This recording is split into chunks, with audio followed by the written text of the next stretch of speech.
বন্দে পুরুষোত্তমম।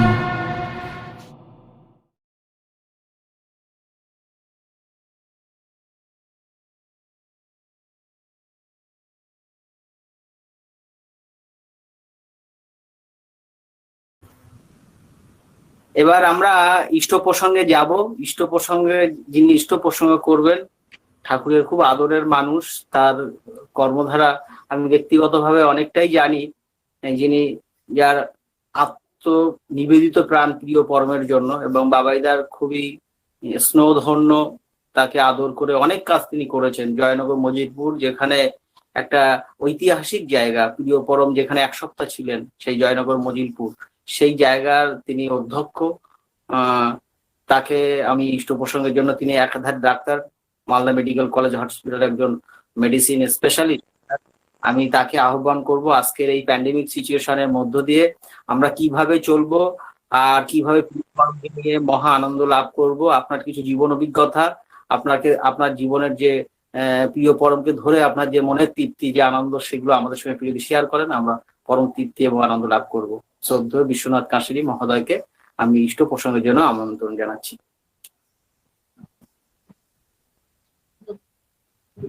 জয়গুরু, শোনা যাচ্ছে? আগে আগে আগে খুব সুন্দর শোনা যাচ্ছে। পরম প্রেমময়, পরম দয়াল শ্রী শ্রী ঠাকুর আমার, পরম আরাধ্যা জগৎজননী শ্রী শ্রী বড়মা, পরম পূজ্যপদ আচার্যদেব গুরুমুখ শ্রী শ্রী বরদা এবং প্রধান আচার্যদেব পরম পূজ্যপদ শ্রী শ্রী দাদার শ্রীপাদ পদ্মে এবং ঠাকুর পরিবারের প্রতি প্রত্যেকের শ্রীপাদ পদ্মে আমি আমার ভক্তিপ্লুত অন্তরের শতকোটি প্রণাম নিবেদন করছি।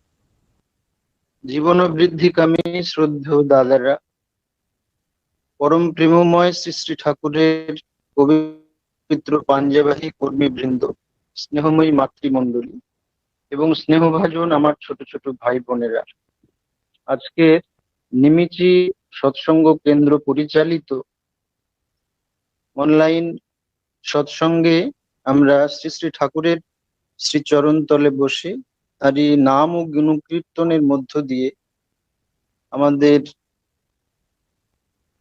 জীবনকে সমৃদ্ধিময় এবং আলোকিত করার সাধনায় মগ্ন। শ্রী শ্রী ঠাকুরের আগমন পৃথিবীতে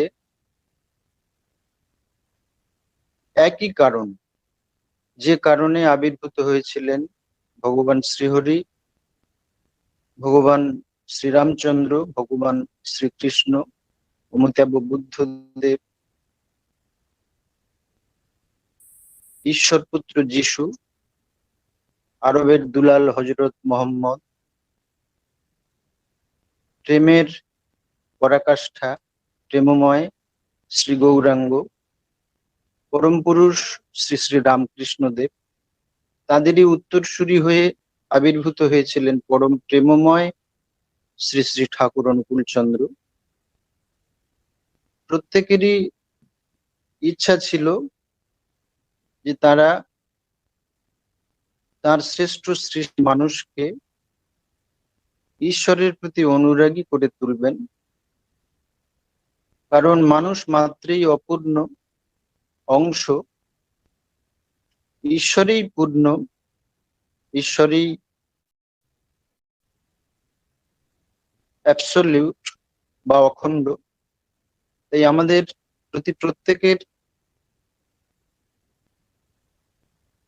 ইচ্ছা, আমাদের প্রতি প্রত্যেকের গন্তব্য হলো সেই ঈশ্বরের দিকে, আমাদের অভিসার হলো সেই পূর্ণত্বের দিকে। আজকের পৃথিবীর পরিস্থিতি অত্যন্ত ভয়াবহ, চারিদিকে একটা অশান্তির বাতাবরণ, অপরকে ছোট করে নিজেকে বড় করার বাসনা, স্বার্থপরতা, প্রবৃত্তি পরতন্ত্রতা, প্রাদেশিকতা, রাজনৈতিক হানাহানি, সাম্প্রদায়িক অসম্প্রীতি, উগ্রপন্থীদের নৃশংস আক্রমণ, সর্বপ্রতি নারী জাতির প্রতি পাশবিক অত্যাচার ভাবিয়ে তুলেছে যে এ সভ্যতা আর কতদিন টিকবে। এর প্রতিটি সমস্যার মূলে আছে কিন্তু সেই অনিয়ন্ত্রিত মানুষ, অশুভ সংস্কার সম্পন্ন মানুষ। তাই মানুষ যদি না জন্মায়, শুদ্ধ আত্মা সন্নিহিত সুজাতক মানুষ যদি পৃথিবীর ঘরে ঘরে জন্মগ্রহণ না করে, তারা যদি সদ্দীক্ষায় সুশিক্ষায় যদি শিক্ষিত না হয়, তারা যদি সুনিয়ন্ত্রিত না হয়, তাহলে এ পৃথিবী হয়তো আর মানুষের বাসযোগ্য থাকবে না। শ্রী শ্রী ঠাকুর তাই বলেছিলেন যে হওয়া মানুষকে তৈরি করা যায় না, বরং তার বৈশিষ্ট্যকে পোষণে পুষ্ট করা যায় উৎক্রমী করে। মানুষ তৈরি করতে হলেই চাই প্রজনন পরিশুদ্ধি। আজকের বিশ্বধ্বংসী মানব সভ্যতার এই চরম সংকটকালে আমার একটা কথাই মনে হয় যে মানুষ ঈশ্বরের শ্রেষ্ঠ সৃষ্টি। Man is the best creation of god. কিন্তু মানুষের সেই শ্রেষ্ঠত্ব আমরা হারিয়ে ফেলছি। আমাদের অবিমিশ্বকারিতায় আমরা প্রকৃতির উপর অত্যাচার চালিয়ে যাচ্ছি, প্রকৃতির ভারসাম্যকে নষ্ট করে ফেলছি, প্রকৃতিকে ধ্বংস করে ফেলছি। প্রকৃতির প্রতি আমাদের সহানুভূতি, সহমর্মিতা এগুলো হারিয়ে যাচ্ছে। শ্রী শ্রী ঠাকুর গাছপালা, পশু পক্ষী, কীট পতঙ্গ প্রত্যেকের প্রতি সংবেদনশীল ছিলেন। একটা গাছ কাটলেও তার ব্যথা লাগতো। তিনি বলতেন, বিশেষ করে ডাক্তার প্যারিদাকে বলতেন, ও প্যারি, ওই গাছের ডালে একটু কাদা, একটু গোবর, একটু সার দিয়ে ব্যান্ডেজ করে দিয়ে এসো। তারপরে সেখান থেকে যখন শাখা প্রশাখা বেরোতো, ঠাকুর কি আনন্দিত হতেন, অসম্ভব আনন্দিত হতেন। তাই আমাদের প্রকৃতির প্রতি সংবেদনশীল হতে হবে, প্রকৃতিকে ভালোবাসতে হবে। আজকের পৃথিবীর ভারসাম্য রক্ষার জন্য যে বনাঞ্চল 33% থাকার কথা, সেই বনাঞ্চলকে কেটে কুটে আমরা প্রায় 17 to 18% করে ফেলেছি।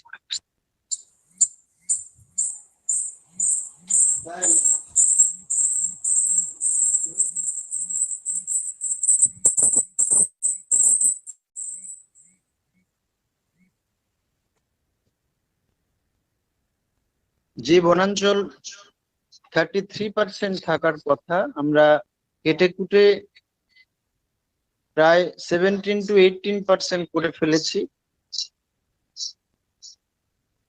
ভূগর্ভস্থ জল আমরা গত 10 বছরে প্রায় 60% ব্যবহার করে ফেলেছি। এবং জনবিস্ফোরণে আজকের সমস্ত পৃথিবীতে ভরে গেছে। এই তিনটে জিনিস যদি আমরা কন্ট্রোল করতে না পারি, প্রকৃতিকে বাঁচাতে গেলে কৃত্রিম বনসৃজন করতে হবে, আর্টিফিশিয়াল অ্যাফরেস্টেশন, জলকে সংরক্ষণ করতে হবে এবং তা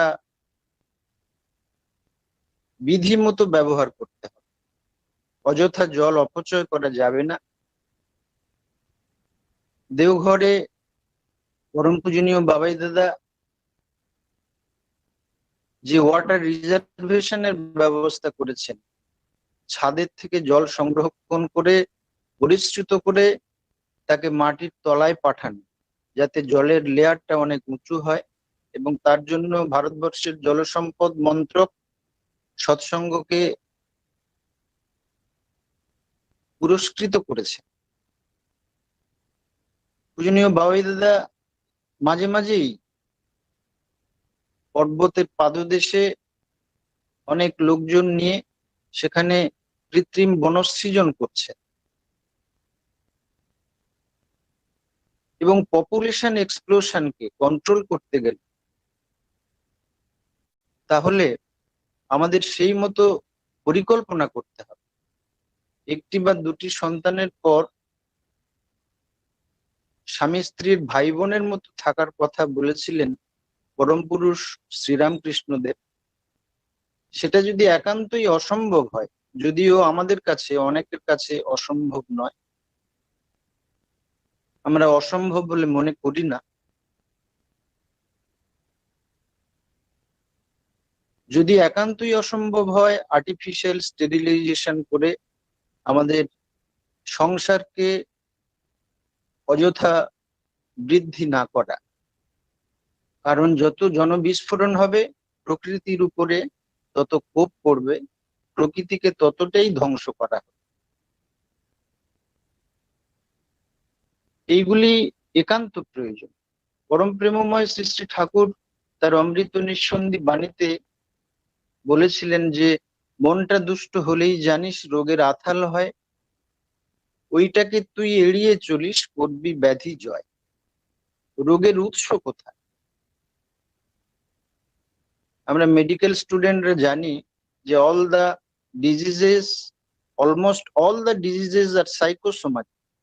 তার একটি দৈহিক দিক থাকে এবং তার একটি মানসিক দিক থাকে। শ্রী শ্রী ঠাকুর এই মনটাকে নির্মল করার জন্য কথা বলেছেন। তিনি তার অমৃত নিঃসন্ধি বাণীতে বলেছিলেন মনটা দুষ্ট হলেই জানিস রোগের আথাল হয়, ওইটাকে তুই এড়িয়ে চলিস করবি ব্যাধি জয়। সুতরাং মনের নিয়ন্ত্রণ প্রয়োজন। মনটা যদি পবিত্র হয়, মনটা যদি নির্মল হয়, মনটা যদি আনন্দে ভরপুর হয়ে থাকে, সেই আনন্দিত মনে অসুখ আসতেই পারে না। আরেকটি অমৃত নিঃসন্ধি বাণীতে বলেছিলেন যে কোনো চিন্তা বা চলন যখনই শরীর বিধানকে বিকৃত করে তোলে অস্বাভাবিক সংঘাতে, ব্যাধি আসে ওই পথেই আর ব্যতিক্রমেই তার বাহক। সুতরাং আমাদের ব্যতিক্রম দুষ্ট চলনই রোগকে আমন্ত্রণ করে। আমরা দেখি যে কিছু সংখ্যক মানুষ সস্তা সুখের জন্য জীবনকে বাজি রেখে তারা অল্প সময়ের মধ্যে বেশি উপভোগ করার তাগিদে অর্থ, নারী, সুরা, পরকীয়ায় আসক্ত হয়ে গুটি গুটি পায়ে ধ্বংসের দিকে এগিয়ে চলে। আবার কিছু সংখ্যক মানুষ ঈশ্বরকে ভালোবেসে ঈশ্বরের বিধানকে নিজের জীবনে পরিপালন এবং অনুশীলনের মধ্য দিয়ে তাকে খুশি করার তাগিদে যখন উদ্দাম গতিতে এগিয়ে চলে, তখন সে জীবনের শেষ দিন পর্যন্ত তাড়িয়ে তাড়িয়ে জীবনকে উপভোগ করে। এদের সংখ্যা খুবই কম। প্রথমটা হচ্ছে সত্তা বিধ্বংসী পথ, দ্বিতীয়টি হলো সত্তা সংরক্ষণী পথ।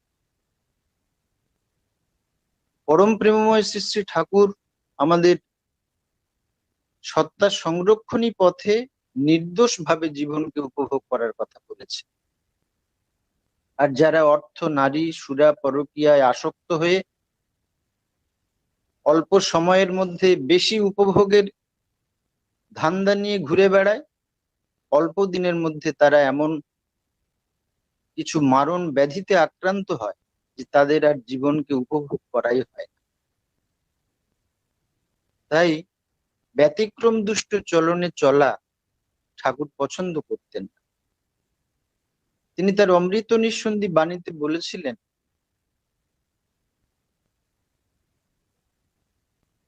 যে তুমি নিঃশ্রেয় বিধিকে অবজ্ঞা করিতে পারো, তাচ্ছিল্য করিতে পারো তাকে, সে স্বাধীনতা তোমার আছে, কিন্তু প্রকৃতি তার দুর্দান্ত আঘাত হানতে কিছুতেই নিবৃত্ত হবে না। সে স্বাধীনতা প্রকৃতিরও আছে, তাই বোঝো এবং যা শ্রেয় বিবেচনা করো তাই করো। আরেকটি বাণীতে বলেছিলেন তুমি বিধির বিধানকে অস্বীকার করিতে পারো, নীতিকে তাচ্ছিল্য করিতে পারো, বা প্রবৃত্তি পরিচর্যায় আত্মনিয়োগ করিতে পারো, কিন্তু বিহিত যা তা না করলে প্রকৃতির শাসন যেখানে যেমন প্রয়োজন সেখানে তেমনতর ভাবেই চলবে, রেহাই দেবে না তোমার। তাই বিধির বিধানকে স্বীকার করতে হবে, নীতিনিষ্ঠ বা ইষ্টনিষ্ঠ হয়ে চলতে হবে, আর প্রবৃত্তি পরায়ণতা থেকে বিরত থাকতে হবে। এটাই এই বিশ্বধ্বংসী মানব সভ্যতার চরম সংকটকাল থেকে আমাদের উত্তরণের একমাত্র পথ।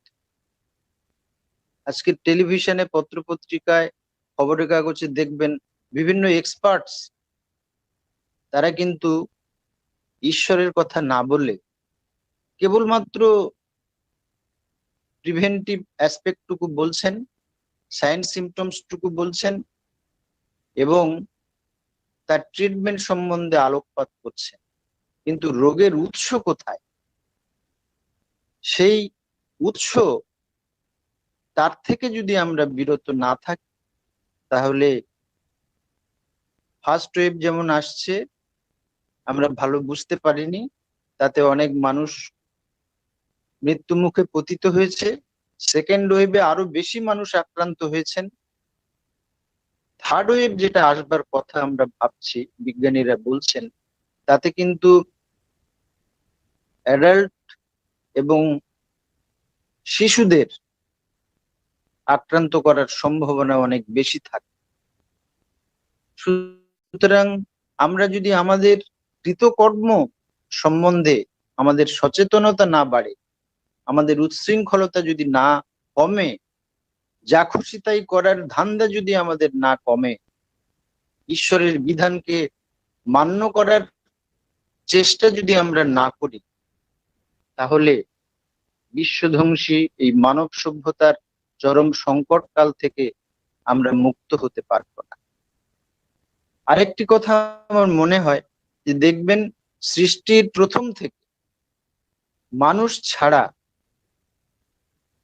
পরিবেশের অন্যান্য সদস্য যারা আছেন, গাছপালা, পশু পক্ষী, কীট পতঙ্গ, আলো, বাতাস, জল, তারা তাদের নিজস্ব ধর্মকে পরিপালন করে আসছেন, এক্সেপ্ট ম্যান। মানুষ ধর্মহীন ভাবে ব্যক্তিগত জীবন, পারিবারিক জীবন, সামাজিক জীবন, রাজনৈতিক জীবনকে পরিচালনা করার চিন্তা ভাবনা করছে। পরিবেশের অন্যান্যরা যারা আছেন তারা কিন্তু এই মারণ ব্যাধিতে আক্রান্ত হচ্ছেন। গাছপালা, পশু পক্ষী, কীট পতঙ্গকে আমরা সেভাবে এই কোভিডে আক্রান্ত হওয়ার রেকর্ডস খুবই কম। একমাত্র মানুষের উপরে এই অতিমারি অতি সক্রিয়। তাই মানব সভ্যতাকে বাঁচাতে গেলে ঈশ্বরকে স্বীকার করতে হবে, ঈশ্বরের বিধানকে পরিপালন এবং অনুশীলন করতে হবে, ধর্মকে নিজের জীবনে প্রতিপালন করতে হবে, সত্য পথে চলতে হবে, ঈশ্বরের কর্মে লিপ্ত হতে হবে। তাই সত্য পথে চলা ছাড়া আমাদের জীবনের কিন্তু গতি নাই। স্বয়ং রবীন্দ্রনাথ বলেছেন, তোমার কথা হেথা কেহ তো বলে না, মিছে করে শুধু কোলাহল, সুধার সাগরের তীরেতে বসিয়া পান করে শুধু হলাহল। সুতরাং ঈশ্বরের কথা বলতে হবে, ঈশ্বরের কথা ভাবতে হবে, ঈশ্বরের বিধান নিজের জীবনে পরিপালন এবং অনুশীলন করার বিকল্প কিছু হয় না। বুদ্ধদেবের জীবনে আমরা দেখেছি যে তিনি জরাব্যাধি মৃত্যু থেকে উত্তরণের রাস্তা হিসেবে বলেছিলেন তার অষ্টমার্গ পরিপালনের কথা। সেই মার্গের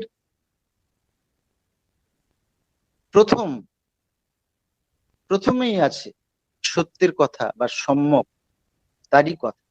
সম্যক দৃষ্টি, সৎকর্ম, সৎ বাক্য, সৎ ব্যবহার, সৎ সংকল্প, সৎ প্রচেষ্টা, সৎ জীবন, সৎ স্মৃতি এবং সম্যক সমাধি। প্রত্যেকটি মার্গের আগে দেখবেন সৎ বা সম্যকের কথা আছে। এই সৎ বা সত্য পথে চলার কথা সেই শ্রীরামচন্দ্রের বা শ্রীহরির যুগ থেকে চলে আসছে। সত্যমেব জয়তে, অসতৌ মা সদ্গময়, তমসৌ মা জ্যোতির্গময়, মৃত্যুমা অমৃতম গম। Honesty is the best policy, প্রভু যিশু বলেছে। ইসলামের মূল মন্ত্রে মুসলমান তিনি, স্রষ্টায় বিশ্বাস রেখে সৎশীল যিনি। পরম প্রেমময় শ্রী শ্রী ঠাকুর বলেছিলেন, অসতে আসক্তি থেকে ভয়, শোক ও দুঃখ আসে, অসৎ পরিহার করো, সতে আস্থাবান হও, প্রাণ পাবে। তুমি অসতে যতই আসক্ত হবে, তত স্বার্থ বুদ্ধি সম্পন্ন হবে, আর তত কুজ্ঞান বা মোহে আচ্ছন্ন হয়ে পড়বে, আর রোগ, শোক, দারিদ্র, মৃত্যু ইত্যাদি যন্ত্রণা তোমার উপর ততই আধিপত্য বিস্তার করবে, ইহা নিশ্চয়। তাই সত্য কথা বলা, সৎ পথে চলা, সৎভাবে জীবনযাপন করার কোনো বিকল্প নাই। আর শ্রী শ্রী ঠাকুর দীক্ষা, শিক্ষা এবং বিবাহের উপরে গুরুত্ব অর্পণ করেছিলেন। আজকের ইষ্ট প্রসঙ্গে মেডিকেল সায়েন্সের উপরে বেশি আলোচনা করতে গিয়ে আমি প্রিভেন্টিভ অ্যাসপেক্টটাকে বেশি করে তুলে ধরছি। এই শুদ্ধ আত্মা সমন্বিত সুজাতকের চাওয়ার কথা শ্রী শ্রী ঠাকুর তার পুণ্যপুতি গ্রন্থে বলেছিলেন যে আমি চাই শুদ্ধ আত্মা। পরম প্রেমময় শ্রী শ্রী ঠাকুর এর দিক নির্দেশ করতে গিয়ে বলেছিলেন যে ক্ষীণমতির, দ্য ফিবল মাইন্ডেড, কোনো কিছুতে লাগোয়া থাকা অত্যন্ত কষ্টকর বলিয়া মনে হয়, আর এই লাগোয়া থাকার অভ্যাসকে যত তাচ্ছিল্য করা যায়, মন তত দুর্বল, চঞ্চল ও ক্ষীণতর চিন্তা সম্পন্ন হয়। তাই তাহার মানসিক অস্থিরতা জীবনকে প্রায় অবহনীয় করিয়া তোলে। আবার এইরূপ অস্থির ও ক্ষীণমনা স্ত্রী তাহার স্বামীকে তাহার ভাবধারায় এমনতর ভাবে উদ্বুদ্ধ করিতে পারে না, যাহাতে তাহার মস্তিষ্ক ভাবের আবেগে স্ফীত ও উৎফুল্ল হইয়া তাহাকে নিবিড় ভাবে আলিঙ্গন করে। আর ইহারই ফলে সে এমনতর সন্তানের গর্ভধারিণী হয়, যাহার ক্ষীণ ও চঞ্চল মন ধাতুগত হইয়া থাকে, পরে ইহা সংশোধন অত্যন্ত কষ্টকর হইয়া থাকে। আর অল্পায়ু, বেকুব ও রোগসংকুল সন্ততির ইহা একটা প্রধান কারণ। আমরা মেডিকেল সায়েন্সে অল্পায়ু বা শর্ট লাইফড, বেকুব অর্থাৎ প্রতিভাবান হবে না বোকা হবে, ডাল ব্রেন্ড হবে, এবং রোগ প্রতিরোধী হবে না রোগ প্রবণ হবে, এর কোনো মেডিকেল হিন্টস আমাদের কাছে নাই। শ্রী শ্রী ঠাকুর কিন্তু বললেন যে অল্পায়ু, বেকুব এবং রোগসংকুল সন্ততির জন্ম কিন্তু ওই নিষ্ঠাহীন নারীর থেকেই হয়। তাই তিনি সমাধানী বাণীতে বললেন, এই লাগোয়া থাকার অভ্যাসকে বা নিষ্ঠাকে অভ্যাসে চরিত্রগত করিতে নিয়ত চেষ্টা করিও, যদি পারো এ দুর্দৈবের হাত হইতে এড়াইবে, ভাবিও না। আমরা মহাভারতে দেখেছি যে দুর্যোধনকে সুরক্ষা বলয়ে আবৃত করে রাখার জন্য মাতা গান্ধারী তার সমস্ত সারা জীবনের সাধন শক্তি দিয়ে, সেই দৃষ্টি শক্তি দিয়ে তাকে লোহার দুর্যোধনে পরিণত করার চেষ্টা করেছে, কিন্তু সেটা সফল হয়নি। তার মধ্যে উইকনেস ছিল। ডারউইন সাহেব বলেছেন যে সার্ভাইভাল অফ দ্য ফিটেস্ট। এই পৃথিবীতে যারা অত্যন্ত ফিট, যারা যোগ্য, তারাই বেঁচে থাকতে পারে। তাই আমার মা জননীরা যদি অস্খলিত নিষ্ঠা নিয়ে পুরুষ নেশায় চললে নারী শ্রেষ্ঠ ছেলের মা, ইষ্ট নেশায় চললে পুরুষ প্রজ্ঞা অনুপমা, আমার মা জননীরা যদি গভীর ইষ্ট নিষ্ঠায় স্বামী মনোবৃত্তানুসারিণী হয়ে সেই নিষ্ঠাকে যদি নিবিড় ভাবে নিজের জীবনে পরিপালন করে, আমার মনে হয় সন্তান সন্ততিরা উইকনেস বিহীন ভাবে সুরক্ষা বলয় নিয়ে অল্পায়ু, বেকুব এবং রোগসংকুল হওয়ার প্রবণতা থেকে মুক্ত হতে পারে। এটা হচ্ছে প্রথম। কারণ রোগের কারণ হিসেবে বলতে গিয়ে আমরা মেডিকেল সায়েন্সে পড়েছি যে তাদের একটা জেনেটিক পার্ট থাকে, একটা ফ্যামিলিয়াল পার্ট থাকে, একটা পরিবেশগত এনভায়রনমেন্টাল পার্ট থাকে, আর একটা ইডিওপ্যাথিক মানে যার কোনো কারণ জানা যায়। তাই জেনেটিক্যালি যদি আমরা স্ট্রং হয়ে জন্মগ্রহণ করি এবং সদ্দীক্ষায় দীক্ষিত হই এবং সুশিক্ষায় শিক্ষিত হই, তাহলে মনে হয় আমরা অল্পায়ু, বেকুব এবং রোগ সংকুল সন্ততির একটা সমাধান আমরা তৈরি করতে পারি। আর প্রিভেন্টিভ হিসেবে আজকের এই কোভিড পরিস্থিতিতে, ভয়াবহ পরিস্থিতি, যেখানে মোর দ্যান 35 লাখ মানুষ আজ এই কোভিডের আক্রমণে মৃত হয়েছে, পৃথিবীতে এখনো সেই মৃত্যু মিছিল চলছে। It is not a matter of joke. আমাদের বিজ্ঞানের উপরে আমরা অসম্ভব নির্ভরতা ছিল আমাদের। সেই বিজ্ঞানের অবদানকে মাথা পেতে নিয়েও বলি যে বিজ্ঞানের উপরেও এমন কিছু সুপার ন্যাচারাল বিইং আছে যার অস্তিত্বকে স্বীকার করেছিলেন স্বয়ং আইনস্টাইন। তিনি বলেছিলেন যে আমি বেশ অনুভব করতে পারি এই বিশ্ব ব্রহ্মাণ্ডের সৃষ্টির মূলে আছে এক অলৌকিক, অজ্ঞেয়, চিরভাস্বর এক বিস্ময়কর প্রতিভার প্রত্যক্ষ নিয়ন্ত্রণ। তাহলে এই বিশ্ব ব্রহ্মাণ্ডের সৃষ্টির মূলে যিনি আছেন, এই বিশ্ব ব্রহ্মাণ্ডের ধ্বংসের মূলেও তিনি আছেন, আর তিনি প্রকৃতিকে নিয়ন্ত্রণ করে। আর প্রকৃতি তার শাসন ব্যবস্থার মধ্য দিয়ে ঈশ্বরের শ্রেষ্ঠ সৃষ্টি মানুষকে নিয়ন্ত্রণ করার জন্য এই অতিমারি, সুনামি, ঝড়, ঝঞ্ঝা, ভূমিকম্প ইত্যাদির মাধ্যমে আমাদেরকে নিয়ন্ত্রণ করার চেষ্টা করছে। সুতরাং আমরা যদি এখন থেকে কনসাস না হই, তাহলে কিন্তু ভবিষ্যতে আরো এরকম আক্রমণ আমাদের উপর নেমে আসবে। তাই বিধির বিধানকে স্বীকার করা, নীতিনিষ্ঠ হয়ে চলা এবং প্রবৃত্তি পরায়ণতা থেকে, উচ্ছৃঙ্খলতা থেকে বিরত থাকা এই বিশ্বধ্বংসী মানব সভ্যতার থেকে উত্তরণের একমাত্র রাস্তা। শ্রী শ্রী ঠাকুর নিরামিষ আহারের কথা বলেছিলেন, কারণ নিরামিষ আমিষ নিয়ে আমাদের মধ্যে অনেক কনফিউশন আছে।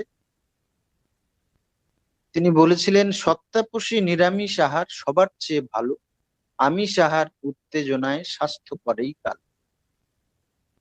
Vegetable diets makes up existential glow, whereas animal diet goes towards decreasing the assets of life.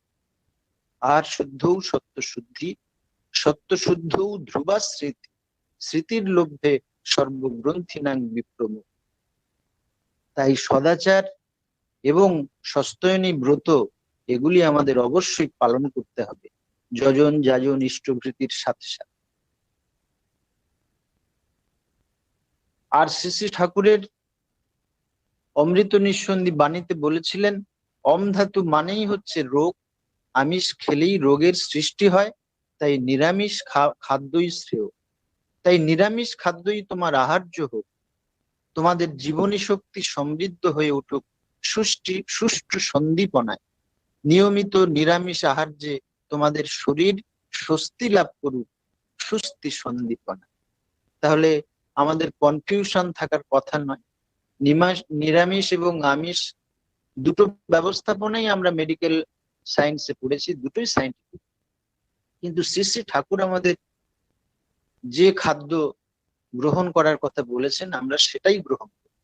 Shri Shri Thakur বলেছেন, শ্রদ্ধেয় ননী গোপাল চক্রবর্তীদার উদ্দেশ্যে ননীদা বলেছিলেন যে ঠাকুর, আমার মনে হয় ক্লাইমেট চেঞ্জের সাথে সাথে আমাদের খাদ্যেরও চেঞ্জ হওয়া উচিত, তাই কিছু কিছু জায়গায় আমিষ খেতেই হয়। শ্রী শ্রী ঠাকুর দর্থহীন ভাষায় বলেছিলেন যে কোনো অবস্থাতেই আমিষ আহার শরীরের পক্ষে ভালো। সুতরাং ব্যালেন্স ডায়েট, নিরামিষ আহার এবং রোগ প্রতিরোধ ক্ষমতা যাতে বাড়ে সেই ব্যবস্থাপনা পরম পূজনীয় বাবাই দাদা আমাদের যেটা দিয়েছেন, ত্রিপালি খাওয়া গরম জলে, থানকুনি, তুলসী, মধু, আদা এবং ব্যালেন্স ডায়েট। এই ব্যালেন্স ডায়েট সম্বন্ধে আমাদের ধারণা যদি না থাকে তাহলে কিন্তু হবে না, আর নামময় হয়ে থাকে। মনটাকে নির্মল করতে গেলে মন্নাত্রায়তে ইতি মন্ত্র, মন্ত্রের জপ করতে হবে এবং নিয়মিত কিন্তু এক্সারসাইজ করতে হবে, ব্যায়াম করতে হবে, আর ভ্যাকসিনেশনটা অবশ্যই নিতে হবে। 2 থেকে 18 বছর পর্যন্ত ভ্যাকসিনেশনটা যদি আমরা সামনের 3 মাসের মধ্যে করে নিতে পারি তাহলে আমার মনে হয় আমরা তৃতীয় ঢেউ, যেটা বিজ্ঞানীরা সন্দেহ করছেন আসবে সেপ্টেম্বর বা অক্টোবর বা নভেম্বরের মাঝামাঝি জায়গায়, আমরা সেটাকে প্রতিহত করতে পারব। আর সমাজে যদি আমরা 60 to 70% মানুষকে ভ্যাকসিনেট করতে পারি তাহলে সমাজে একটা হার্ড ইমিউনিটি তৈরি হয়, তখন আমাদের ইনফেক্টিভিটিটা অনেকটা কমে যাবে। তাই ড্রপলেট ইনফেকশনের মধ্য দিয়ে 2 মিটার পর্যন্ত ভাইরাসটা যেতে পারে, আবার এয়ারোসলের মাধ্যমে 10 মিটার পর্যন্ত যেতে পারে। তাই বাড়ির মধ্যেও ইনফেকশন আসতে পারে, তাই বাড়িতে মাস্ক পরে থাকার কথা বলছেন। বাইরে বেরোলে ডবল মাস্ক করতে হবে এবং আলো বাতাস পূর্ণ ক্রস ভেন্টিলেশন যে ঘরগুলিতে হয় সেখানেই থাকতে হবে। মনে রাখতে হবে আমরা কিন্তু সরকারি কোভিড বিধি মেনে চলছি না, সেগুলি যথাযথভাবে মেনে চলা দরকার। ডায়াবেটিস এবং ইমিউনোসাপ্রেসিভ ড্রাগ যারা আমরা খাই তাদেরকে কিন্তু ব্ল্যাক ফাঙ্গাস ইনফেকশন হওয়ার সম্ভাবনা থাকে। আর চিকিৎসা ক্ষেত্রে স্টেরয়েড এর ব্যবহারটা 3টে জিনিস দিয়ে আমাদের চিকিৎসা হয়। একটা হচ্ছে অক্সিজেন থেরাপি, একটা হচ্ছে স্টেরয়েড থেরাপি, আর আরেকটা হচ্ছে লো মলিকুলার ওয়েট হেপারিন থেরাপি। এই স্টেরয়েড থেরাপিটা আমাদের খুব যুক্তিযুক্ত ভাবে ব্যবহার করতে হবে। এইগুলি হচ্ছে প্রিভেন্টিভ অ্যাসপেক্ট। এইগুলি যদি আমরা যথাযথভাবে পালন করতে পারি তাহলে আশা করা যায় বিশ্বধ্বংসী মানব সভ্যতার এই চরম সংকট কাল থেকে আমরা মুক্ত হতে পারি। তাই ইষ্টনিষ্ঠ সুস্থ উদ্দাম মন অসুখ বিসুখের ধার ধারেই কম। শ্রী ঠাকুর তার স্বাস্থ্য সদাচার সূত্রে বলেছে। আমি আর আলোচনা বাড়াবো না, এইখানেই আমি আমার আলোচনা শেষ করছি। প্রিয় পরমের অমৃত আশিস আপনাদের প্রতি প্রত্যেককে নন্দিত করুক তাঁরই রাতুল চরণে, এটুকু প্রার্থনা জানিয়ে এখানে আমার বক্তব্য শেষ করছি। সবাইকে জয় গুরু, বন্দে পুরুষোত্তম।